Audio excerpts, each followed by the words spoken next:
Want to start off tonight with a two-step experiment. For step one, I've got a 2-liter bottle here. It's half filled with liquid nitrogen. That's negative 320 degrees Fahrenheit. As you can see, it's violently boiling off into a gas, just like boiling water does on a hot stove. Because of this freezing cold liquid nitrogen, the nice comfy air in this room is super hot. But here's the catch. The gas form of nitrogen occupies 700 times the volume of the liquid. So you gotta be really careful as it's turning into a gas. You don't trap it in a small container like if the lid was screwed on top here. So then for step two, I'm gonna go ahead and screw the lid on top.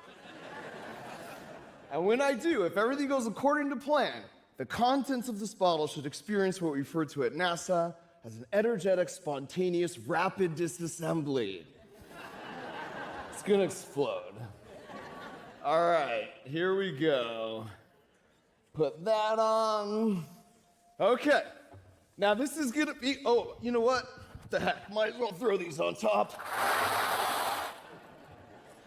This is gonna be real boring until it's not. If you don't like loud noises, cover your ears. But according to my calculations, things could get real interesting here in about 3, 2, 1. 1. I said 1. I'm just kidding. It's really impossible to actually calculate exactly. Whoa!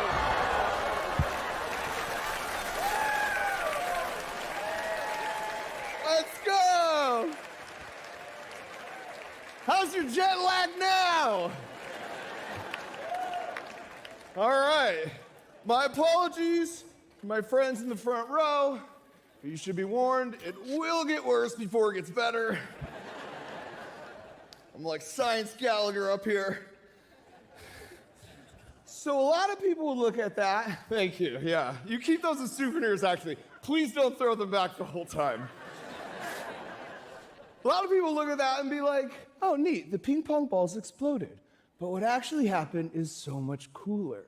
Because as more and more of that nitrogen turned into a gas, those gas molecules got more and more crowded as they pushed back on the plastic molecules comprising the walls of the 2-liter bottle. And then eventually, the pressure got so great, it got so crowded, the walls of the 2-liter bottle lost the game of Molecular Red Rover, and all the gas came rushing out. But where could it go? Because it can't go down or to the sides. The trash can's too thick. Therefore, the only option is to go up, and since all the ping pong balls are in the way, they just happen to go along for the ride. But here's the really cool part. This is exactly how cannons fire cannonballs. It's how Nerf blasters fire Nerf darts. It's how t-shirt cannons fire t-shirts. And for my friends in the front row, it's how straws fire spitwads. I'm just kidding. The trick for all those is you simply build up enough pressure, you suddenly release it in one direction, and plop whatever you want in the way to go along for the ride. And I love when I get like that aha moment, when I understand the world around me with a new framework. But even more than that, I love giving that to other people. This is why, for the last 15 years, once a month, I've uploaded a free science or engineering video to YouTube to my now 75 million subscribers who also have a taste for those aha moments. And the videos, thank you. The videos can range anywhere from an elephant toothpaste volcano that sets a world record to a satellite that's orbiting above us right now that we built that you can upload your picture to for free, and then it will display it on a screen and then give you a selfie in space with the Earth photobombing you. Or even a soccer goalie moves back and forth at 40 miles an hour, and then we track your shot so effectively, not even the world's greatest player can score on it. Sorry, Ronaldo. And 16 billion views later, what I've learned is I can't teach you if I don't have your attention. But if I can get your attention with something remarkable, well, now I suddenly have something to attach the learning to. And this is why it kills me if someone's like, oh, I don't like science because it's boring. But at the same time, I get it, because instead of learning about pressure the way I did with these ping pong balls, a lot of times it's done like this, with curiosity murdering phrases like consider a rigid container of volume V. It's a freaking trash can, all right? And don't get me wrong, like there is a time and a place for equations. But for a generation that has grown up on TikTok and YouTube, you have to make it matter with something that gets them to lean forward in their seat. Something that ignites a little curiosity fire in their brain. And we need that today more than ever. I like to call this style of teaching hiding the vegetables. For example, it's really boring if you make a video about the scientific method, but what's not boring is if you make a video about a 15-ton Jello pool you can actually bellow flop onto. And then in the process, I'm gonna sneak in all 6 steps of the scientific method. What's also really boring is memorizing an equation about terminal velocity. But what's not boring is you point out that squirrels are one of the only mammals that can survive a fall from any height at their terminal velocity. And then in an effort to keep them from stealing all your birdseed, you set up an 8-part Ninja Warrior obstacle course in your backyard. And in the process, what you might find is they will voluntarily demonstrate this principle for you. It's a very true story. There's also a ton of super boring microcontroller tutorial videos online. So when someone came by and stole a package from my porch, I decided to dedicate a year of my life to making the world's least boring microcontroller tutorial video. Step 1, you make a bait package like this, and on the outside, you have something like a picture of headphones. But inside, instead of headphones, you have this contraption. And at the top there's a cup that spins a pound of the world's finest glitter. You have 4 phones that will record, then upload their footage to the cloud real time. And as the pièce de résistance, a very uncharitable amount of fart spray. That's foreshadowing. And then step 2, you have the thief come by, and he lifts the lid, takes it home. Of course, it sprays the glitter, followed by the fart spray. I should point out, by the way, this whole video was sort of a modern-day homage to the greatest film of a generation. I'm talking, of course, about Home Alone. And so the thief here, who's pretending, is none other than my buddy Macaulay Culkin. And so then for step 3, what you and Macaulay are gonna do is you're gonna make 20 of these, you're gonna put them on porches all across America, and it won't take long before you start getting back some incredible footage like this. Hello. Keep the change, you filthy animal.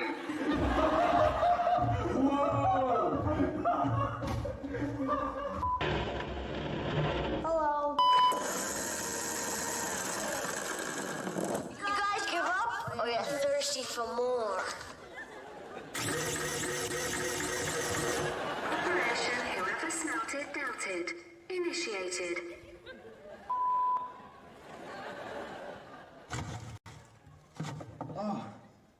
Operation Butt Trumpet initiated.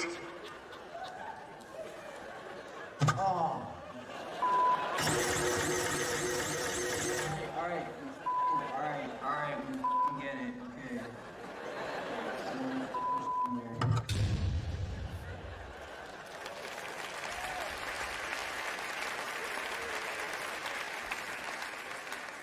By the way, I was watching, and when that thief was about to lift the lid on the glitter bomb, not a single one of you was looking down or was on your phones. I had your undivided attention, and that makes for the most fertile brain soil, because learning is best when it's attached to a visceral experience. Basically, if you feel something here, you remember it here. This is why memorizing a boring equation is hard, But remembering that song you sang as a teenager that made you feel all those feels, that's easy. And you remember every single lyric, 30 years later. And to be fair, I didn't come up with this style of teaching. All great teachers know this. For me, it was Mr. Malloy. He was my high school statistics teacher. Hello, Mr. Malloy, if you're watching this. And he was great not just because he had a killer Dr. Evil impression, or because, and I mean this with all sincerity, he had way better hair than whatever I was trying to figure out here. He was great because he made it matter, like encouraging us to use what we learned in statistics to predict where our arch rival soccer team was going to kick their penalty kicks. And it worked. He was so good at attaching emotions to learning. He was so good at hiding the vegetables. And the thing is, with a really good teacher, their impact is immeasurable, just like Mr. Malloy impacted his students, and we're now, in turn, impacting the world. This is why I love teachers. I think they have the most important job on the planet. In fact, please. I've said for like a decade, my dream job is to be a middle school science teacher, and I will be. But until that time, and buckle up, because this is the first time the world is hearing about this, but for the last 2.5 years, myself, with a team of about 50 people, including some of the best science teachers in the country, we've been secretly working on a full science curriculum, and it uses all the tricks I've learned for the past 15 years on how to hide the vegetables.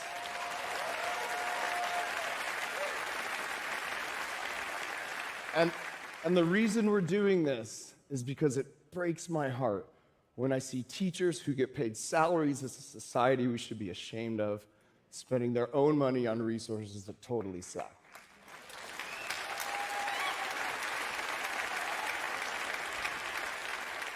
So it's got everything they need, from banger videos the kids are gonna beg to rewatch that demonstrate the science.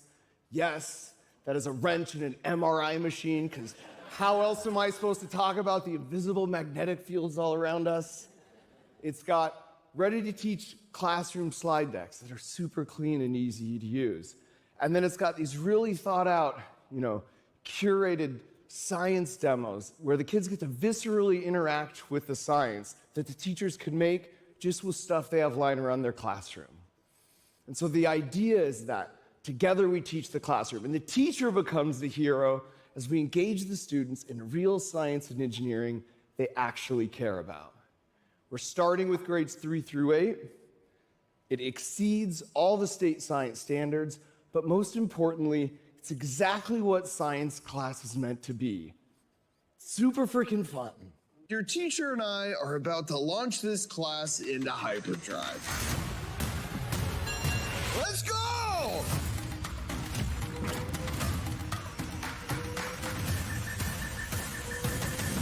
We'll build stuff, ask a ton of questions, and even smash a few things along the way.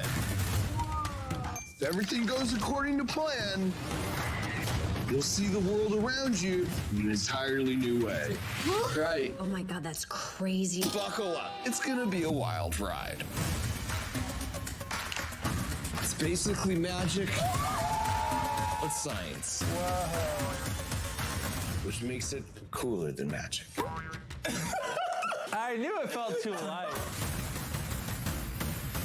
What do you guys want to do now?